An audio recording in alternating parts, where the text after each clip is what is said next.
తెలంగాణలో జరిగిన ఎన్నికల్లో అన్ని నియోజకవర్గాల కంటే చెన్నూరు నియోజకవర్గంకు ఒక ప్రత్యేకత ఉంది. ఇక్కడ బీఆర్ఎస్ పార్టీ నుండి పోటీ చేసిన బాల్క సుమన్ సీఎం కేసీఆర్ కుటుంబానికి అత్యంత సన్నిహితంగా ఉంటారని పేరుంది.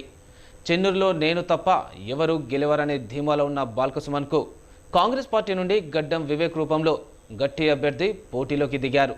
అప్పటి వరకు బీజేపీలో ఉన్న గడ్డం వివేక్ కాంగ్రెస్లోకి వచ్చి చెన్నూరు గడ్డపై అడుగు పెట్టడంతో కాంగ్రెస్ కార్యకర్తల్లో జోష్ మొదలైంది. బీఆర్ఎస్లో ఉన్న నాయకులు, ప్రజాప్రతినిధులు కాంగ్రెస్ బాట పట్టారు. సిట్టింగ్ ఎమ్మెల్యే బాల్క సుమన్పై ఉన్న వ్యతిరేకతను క్యాచ్ చేసుకొని భారీ చేరికలకు తెరలేపారు.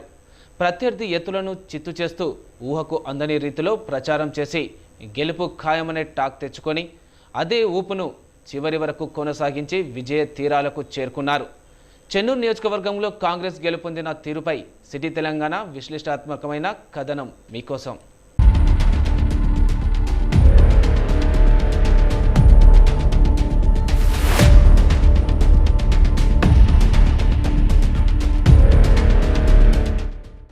చెన్నూరు నియోజకవర్గంలో మందమరి, జైపూర్, భీమారం, చెన్నూరు, కోటపల్లి మండలాలు ఉండగా మందమరి, క్యాతన్పల్లి, చెన్నూరులు మున్సిపాలిటీలుగా కొనసాగుతున్నాయి.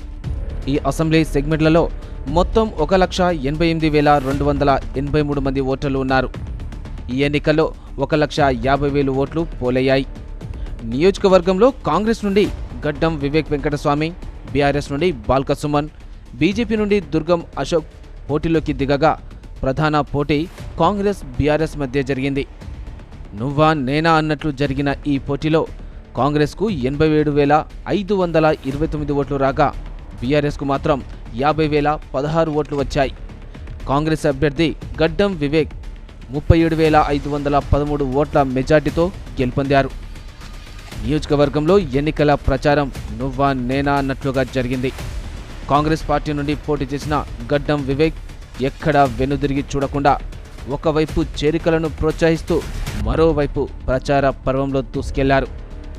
బాల్క సుమన్పై కోపంగా ఉన్న కొంతమంది నాయకులు, ప్రజాప్రతినిధులైతే స్వచ్ఛందంగా కాంగ్రెస్ పార్టీలో చేరారు. సిపిఐ పార్టీ మద్దతు నియోజకవర్గంలో కాంగ్రెస్కు అదనపు బలంగా మారింది. మందమరి, రామకృష్ణపుర్లలో సిపిఐ ఏఐటీయూసీకి మంచి పట్టు ఉంది. దీంతో అటు సిపిఐ, ఇటు కాంగ్రెస్ నాయకుల ప్రచారంతో నియోజకవర్గంలో గడ్డం వివేక్ గెలుపు నల్లేరుపై నడకలా సాగింది.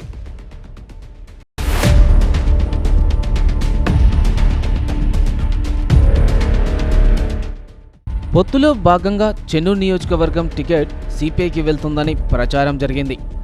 దీన్ని కాంగ్రెస్ కార్యకర్తలు జీర్ణించుకోలేకపోయారు. సిపిఐకి టికెట్ ఇస్తే బాల్క సుమన్ గెలుపు సులువుగా అవుతుందని కాంగ్రెస్ నేతలు భావించారు. సీటు కేటాయింపు విషయంలో అనేక ట్విస్టులు నెలకొన్నాయి.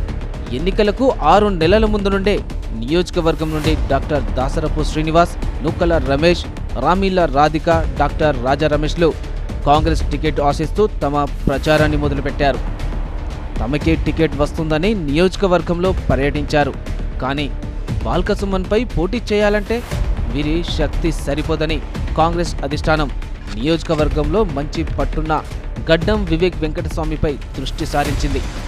వివేక్ అప్పటికి బీజేపీ పార్టీలో కొనసాగుతున్నారు. ఆ పార్టీ నుండి పోటీ చేయడానికి నిర్ణయించుకున్నారు. కానీ బీజేపీలో జరుగుతున్న పరిణామాల నేపథ్యంలో ఆయనకు ప్రాధాన్యత ఇవ్వటం లేదని గమనించి మనసు మార్చుకునే పనిలో పడ్డారు. దీన్ని గమనించిన కాంగ్రెస్ సొంత పార్టీలోకి రావాలని ఆహ్వానించింది. ఈ విషయంలో గడ్డం వివేక్ ఆచితూచి అడుగులు వేశారు. తన కార్యకర్తలు, అభిమానులతో చర్చించి కాంగ్రెస్ పార్టీలో వెళ్లడానికి నిర్ణయించుకొని హస్తం గూటికి చేరుకున్నారు. ఇక ఇక్కడి నుండి అసలు ఎన్నికల ఆట మొదలైంది. గేమ్ చేంజర్గా చెన్నూరు నియోజకవర్గంలో వివేక్ అడుగు పెట్టడంతో కార్యకర్తలు భారీ సంఖ్యలో తరలివచ్చి ఆయనకు మద్దతుగా నిలిచారు. ఒక్క కాంగ్రెస్ కార్యకర్తే కాదు, బీఆర్ఎస్లో ఉన్న ఆయన అభిమానులు, నాయకులు, ప్రజాప్రతినిధులు సైతం ఒక్కొక్కరిగా వచ్చి వివేక్ గూటికి చేరుకున్నారు.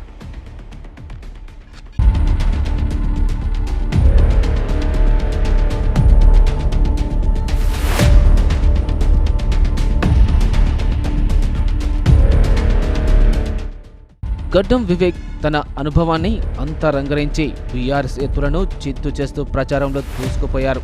సిపిఐ, ఏఐటీయూసీ నేతలను కలుపుకొని పార్టీలోకి చేరికలను ప్రోత్సహిస్తూ గులాబీ పార్టీని కకావికలం చేశారు.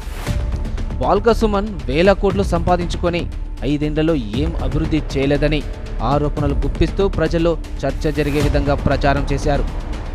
అభివృద్ధి కోసం తీసుకువచ్చిన నిధులను బాల్క సుమన్ జేబులు నింపుకున్నారని, నియోజకవర్గంలో నియంతల పాలన కొనసాగించిన ఆయనకు ప్రజలు ఓటుతో తగిన బుద్ధి చెప్పాలని వివేక్ ప్రచారం కొనసాగించారు. చెన్నూరు మండలంలో మేడిగడ్డ ప్రాజెక్ట్ వరద ముంపు రైతులకు తీరని అన్యాయం చేశారని, 5 ఏళ్లలో దానికి శాశ్వత పరిష్కారం చూపలేకపోయారు. ఎత్తిపోతల పథకం ఉత్తిపోతలుగా మారింది. బస్సు డిపోకు అతిగతి లేదు. ఆసుపత్రి నిర్మించుకారు కానీ అందులో సరైన స్టాఫ్ లేదు. బాల్క సుమన్ హడావుడి శంకుస్థాపనలతో అభివృద్ధి పనులంటూ ప్రజలను మభ్యపెట్టారని గడ్డం వివేక్ ఆరోపణలు గుప్పించారు. సింగరేణిలో ఉన్న ఉద్యోగాలు పోగొట్టారు. నియోజకవర్గం యువతకు ఉద్యోగ ఉపాధి అవకాశాలు కల్పించలేకపోయారని, తాను జైపూర్కు సింగరేణి పవర్ ప్లాంట్ తీసుకువచ్చి ఉద్యోగ ఉపాధి కల్పించి ఈ ప్రాంత అభివృద్ధికి కృషి చేసినట్లు చెప్పుకొచ్చారు. ప్రజలంతా వివేక్ ప్రచారానికి జై కొట్టారు. ఎన్నికలు సమీపిస్తున్న తరుణంలో ఆయనపై ఐటీ దాడులు జరిగాయి. అయినప్పటికీ వివేక్ ఎక్కడా భయపడలేదు. కార్యకర్తలు, నాయకులంతా ఆయనకు అండగా నిలిచి వివేక్ను విజయ తీరాలకు చేర్చారు.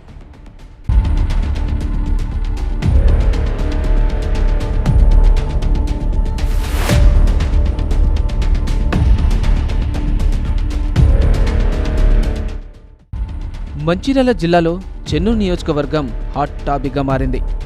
వివేక్ వెంకటస్వామికి కాంగ్రెస్ నుండి టికెట్ కన్ఫర్మ్ కావడంతో నియోజకవర్గంలోని కాంగ్రెస్ శ్రేణుల్లో నూతన ఉత్సాహం కనిపించింది. ఆయనకు నియోజకవర్గం కార్యకర్తలు బ్రహ్మరథం పట్టారు. కార్యకర్తల మాట అలా ఉంచితే బీఆర్ఎస్ పార్టీకి చెందిన అసంతృప్త ప్రజాప్రతినిధులు, నాయకులు, కార్యకర్తలు భారీ సంఖ్యలో కాంగ్రెస్ గూటికి చేరుకున్నారు. నియోజకవర్గంలోని మదమరి, రామకృష్ణపూర్, జైపూర్, భీమారం, చెన్నూరు, కోటపల్లి మండలాల నుండి బీఆర్ఎస్ నేతలు హస్తం తీర్థం పుచ్చుకున్నారు. పార్టీ ముఖ్య నేతలు కాంగ్రెస్లో చేరడంతో బీఆర్ఎస్ పార్టీలో ఆందోళన నెలకొంది. వారిలో ఏదో ఒక నిరాసక్తత కనిపించింది.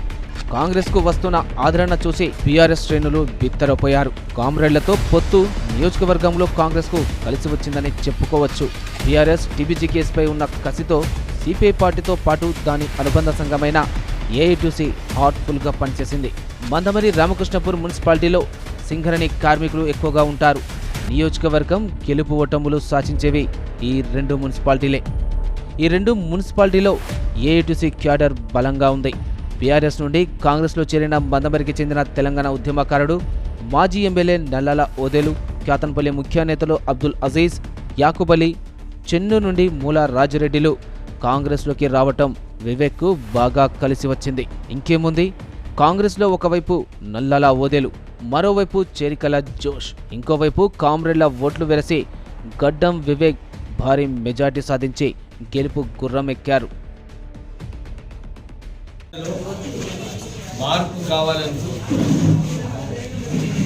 చెన్నూరు నియోజకవర్గంలో ప్రత్యేకంగా ఇక్కడ ఈ 5 సంవత్సరాలు ఒక నియంతృత్వ పాలన, ఒక రాక్షస పాలన ఏదైతే చెన్నూరులో నడుస్తుందో ప్రజలందరూ కూడా ఇదే అనుకున్నారు.